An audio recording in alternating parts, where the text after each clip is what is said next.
is February 26th. It's gonna be a good day. It's gonna be a good day. I just wanted to take the moment before I head off to work. I am working in a 5th grade classroom for the next 2 days at one school, and then tomorrow I think I start like a 6th grade classroom at another school for the 2 days after that. So I have been completely booked for substitute teaching the entire month of February. Some of those days were half days, but most of them were full day teaching jobs. One of them was actually over a week long. So I've been very blessed with the substitute teaching that I've done. Yesterday I was in a life skills classroom, which I'm not gonna lie, I was kind of bored all day long.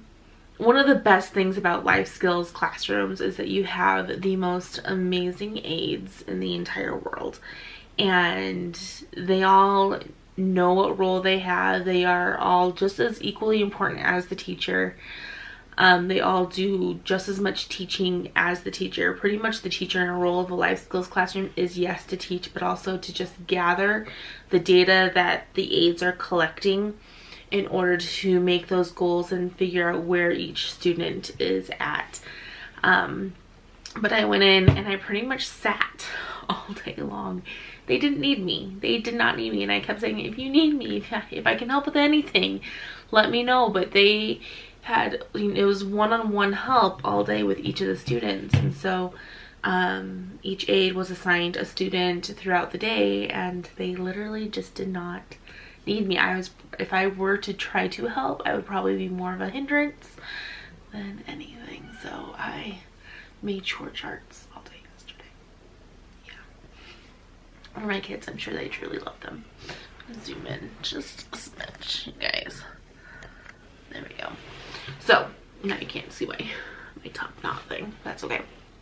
But really, what I wanted to talk to you guys about today, what I've been wanting to do a video on for a while and try to condense all my student teaching experience down to 10-15 minutes. So really quick, if you're into like the teaching world or wanting to know more, like, please subscribe to my channel. Please give a like to this video. There are going to be other videos coming out with this channel in the future, and I'll just kind of throw those out there really quick.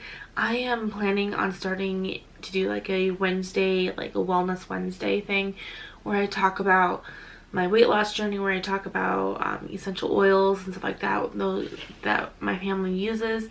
And really quick, I'm not the kind of essential oil user where I'm like, doctors are evil or anything like that. My kids, and I'm not, I am pro-vaccinations, so my kids get pro-vaccinations. I don't judge the non-vaccination people out there. No judgments.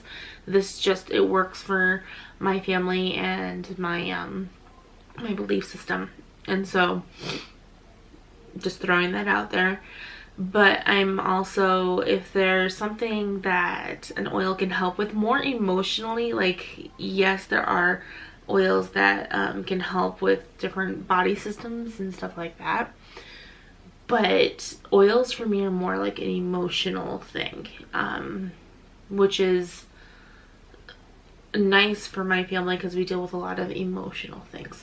So we'll be talking about that, like I said, weight loss, stuff like that. I'll also be talking about my experiences with VIP Kid.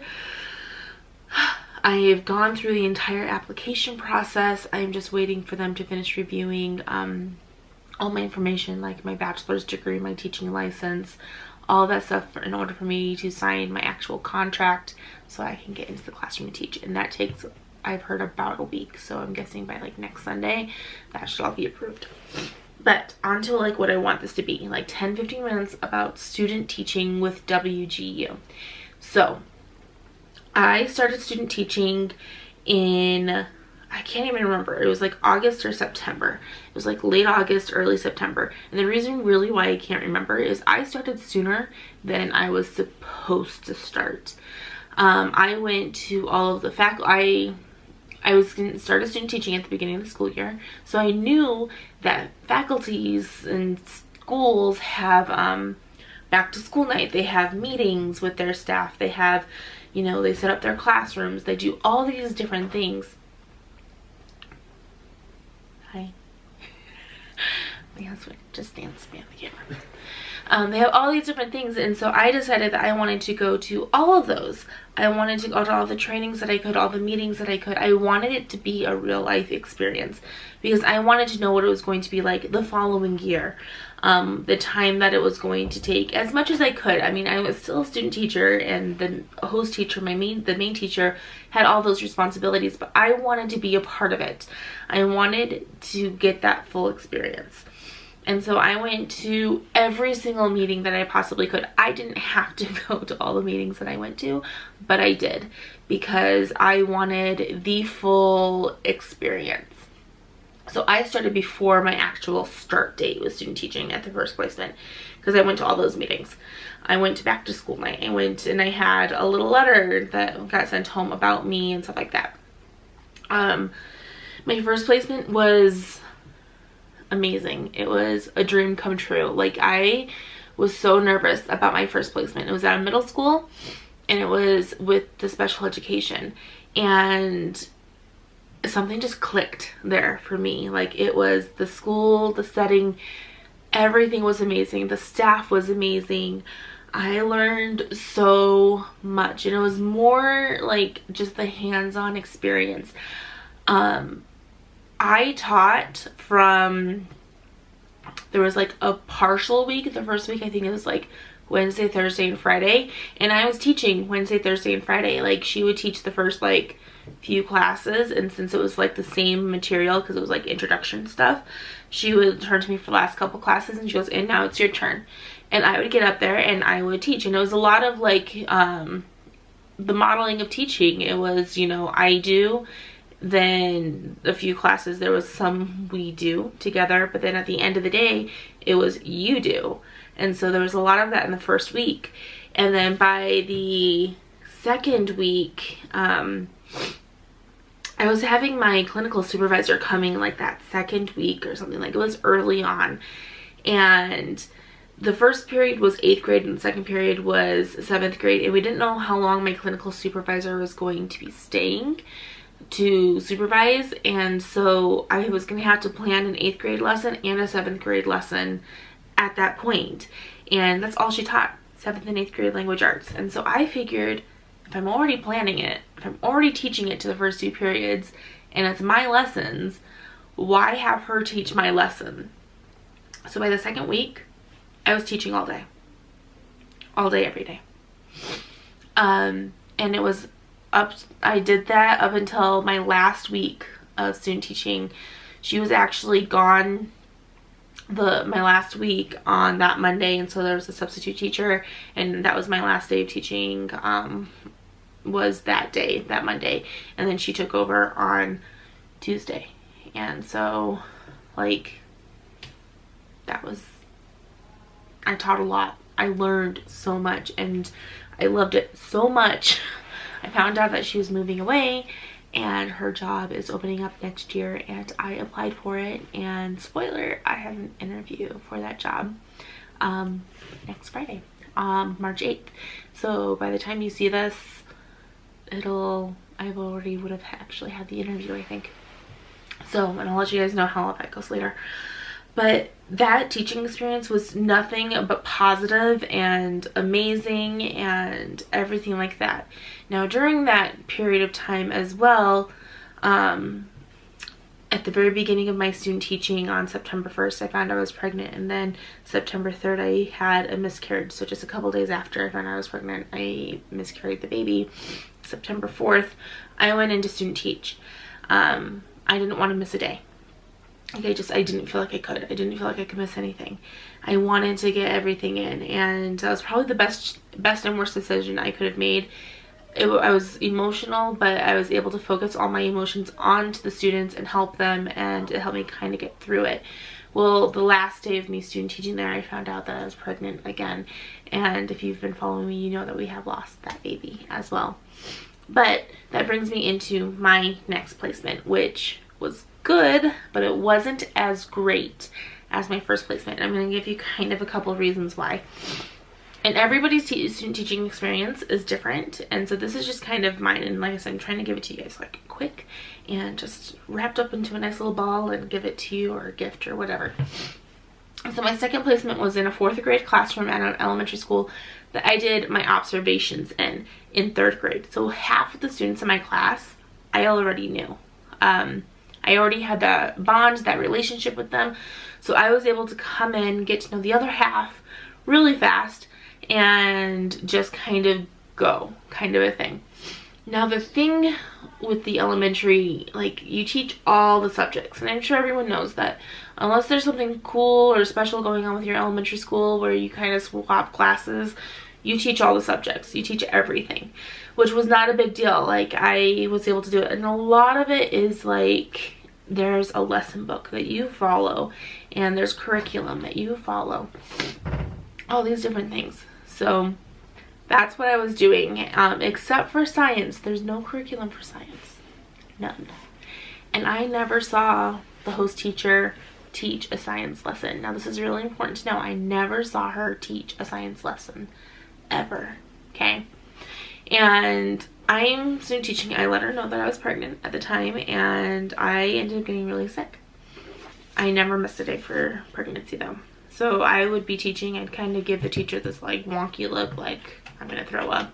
She'd get up, she'd start teaching. I'd run out of the classroom, I'd go throw up, and I'd come back and start teaching again. So like that was a big portion of my student teaching there. But she was great with that. Like, she knew that that was gonna happen, and she supported me, and we got through that, okay?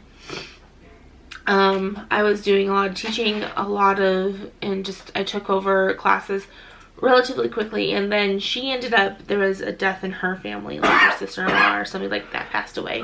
So she ended up leaving and being gone for like almost a week, and so there were a bunch of subs that were coming in and stuff like that. And so I took that opportunity because she wasn't, I don't want to say she was reluctant to give me the classes, but it wasn't as easy to take over the elementary than it was the middle school. And so I took the opportunity of her being gone for me to teach all day, like just take it over completely and stuff like that. And so that's what I did. I took over the class completely while she was gone. When she got back, I just continued to teach all day, kind of a thing. And I'm trying to teach science and stuff like that. I'm looking up and the standards on the Utah standards, because it's not, science isn't a Common Core subject. You have your state standards for social studies and science. And so I'm trying to find them and reading them, and they're not super clear. Like, they say teach Utah environments, animals and plants, kind of thing, but it doesn't tell you specifically what plants to cover or anything like that. It just says it's very general, kind of a thing. And so I tried to teach it, and she has a notebook that she uses every single year, and so she has one from her previous year that she uses as a reference for them to create their notebook for that year. And I was using that, and I was using that as like a main resource, because I was lost, and I kept telling her the entire time, like, I don't know what I'm doing with science. I need some guidance on science, because like I said, I never saw her teach a science lesson the entire time. And she's just like, you know, you're doing fine, you're doing fine. Like, she was very vague on everything. And then one day after school, she sits down with me and she lays into me on how awful I am at teaching science. And I was very confused because I kept asking for help the entire time, and I wasn't getting the help that I was asking for. And so finally it came to a point, like, and I was looking at Teacherspace, teachers trying to get stuff for activities, and I couldn't find anything. Like, nothing was like working for me. And then finally there was like a unit about the different animal classes that I was finally able to get resources and come up with activities to reinforce what I was teaching. And she had this whole thing when they were learning about the different animal classifications that they watched, a clip from The Little Mermaid, the Under the Sea song, and the students are supposed to like classify the different animals in that. The problem with that is that there are more than 6 classifications of animals that they were learning. And most of the animals in that song are not part of the 6 classifications. So I didn't know what classification they went to because I hadn't learned that. I was researching the 6 different classifications and they were not fitting into those categories. And so I went up to her the next day and I was like, I looked up all the animals in that and they're not in there. And so she's like, oh. And so I came up with other activities and stuff like that, and it got better by the end. But like when she was doing, we sat down to do my like end of the time review with me kind of a thing, where she graded me, and there are things that she wanted to put that I wasn't proficient in, but she put that I was meeting the standards. Like I wasn't exceeding the standards, but I was meeting the standards at least and everything, because she wanted me to get a job afterwards. But like I felt I was at least meeting all of the standards, that I wasn't really below, but she made me like second guess myself and feel like I was worse than what I am. And I'm not saying I'm perfect, because I'm not. I was a student teacher and stuff like that. Like I wasn't perfect, but I feel like I was at least meeting the standards. I wasn't exceeding, I wasn't going above and beyond. I was struggling to just meet some of the standards, but I was.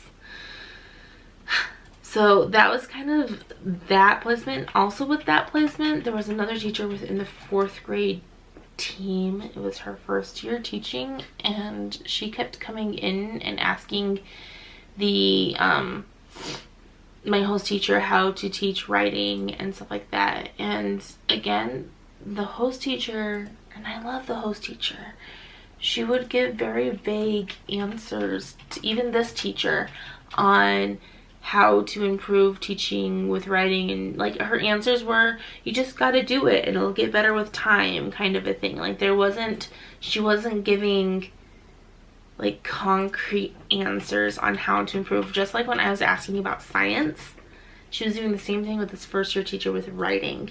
Well, the thing is, they had a curriculum for writing. They do. They have a curriculum. So after the teacher would give her a very vague answer on how to improve her teaching of writing, I would just show the first year teacher, like, this is what I found in your guys' curriculum. And that's all I would do. I wasn't reinventing the wheel. I wasn't doing anything cool or special. I was showing her what was in her writing curriculum. That's it. Well, I guess this first year teacher went to the host teacher when I wasn't there and told her that I was making her feel uncomfortable because I was a student teacher and she was a first year teacher, and I guess she knows more than I do, and I shouldn't be talking to her about lesson planning and stuff like that. And so I guess I was like a horrible person for doing that. It was in her curriculum. I was showing her her curriculum. Whatever. So my second placement, in a nutshell, was hard. The relationships with the students were great. It was the host teacher that made it hard. And it was great for most of the time, but it was like the last 3 weeks that were just hard and made me second guess everything. And if you guys have been watching me for like a long time, like a year at least, you would know my dream job was to teach at that school. I wanted to be an elementary school teacher at that school. It was my dream job, and it's not now. And part of it was that whole situation and how it made me feel. I still love the principal, I still love the kids, I still love the school, but now I want to go to a different school and be in a different place because it didn't make me feel that way. It didn't make me, and like even right now I'm talking about it and I feel the anxiety like coming up about it. Like it was a bad situation. But like I said, every student teaching experience is different. You might get my first host teacher for your entire time and it's going to be golden. You're going to learn things. She's going to be willing to collaborate with you and help you. And the teachers who are second, third, fourth year teachers, they will come and observe you to get insight on how to help certain students. Because I had that happening at the middle school. I had another, it was like her second year teaching. I was getting through to one student in particular that's like really hard to get through. I was getting quality work from him, and I was getting good things from him.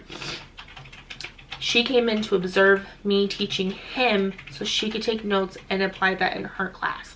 It wasn't a competition of her being a second year teacher and she should know more, and so that she doesn't need to come and see what's going on and how I'm doing with these students. It was everyone was learning from everyone, and that's the environment that I like.